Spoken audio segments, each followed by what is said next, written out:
دار المسنين في بغداد كانت لنا معهم رحلة قصيرة الوقت، ولكن من خلالها استطعنا أن نزرع ابتسامة على شفاههم.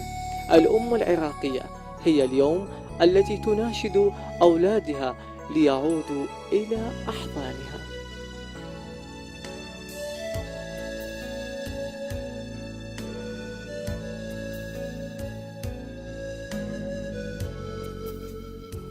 أولادي منهم صغار أخذهم أبوهم قبل فترة ما تعرفت عليهم.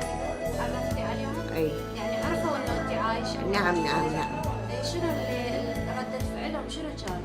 يعني بس البنت الوسطانية رد فعلها يعني حنينة علي شوية. تجي الزوج؟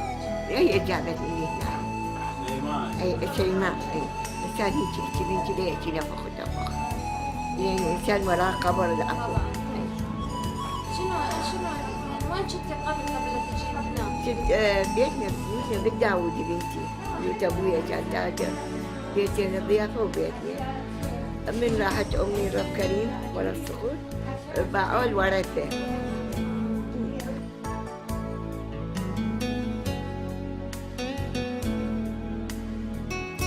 هنا في هذا الدار معاناة ومشاكل نفسية لكل واحدة منها قصة وحكاية، إلا أن بعض أولاد اليوم قد أهملوا التي كانت السبب في وجوده.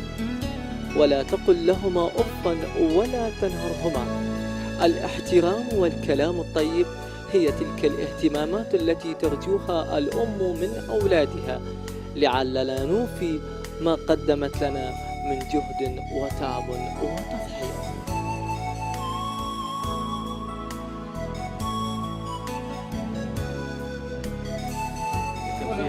زين، أكلنا زين، مدرانا زين، مديرنا زين، مشرفتنا زين، كلهم زينين.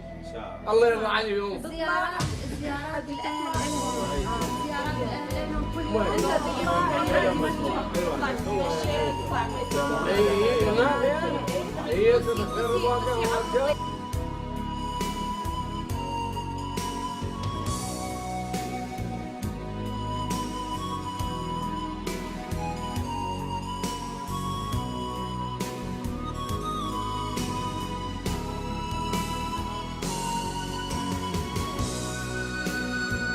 في ظل الأحداث الجارية وانشغال كل منا بمتابعة الأخبار وفعل ما هو إيجابي، ولكن البعض منا تناسى أن هناك من لهم الحق علينا، ألا وهي الأم التي لها الفضل بوجودنا بهذه الحياة، والتي قدمت لنا الحب والحنان.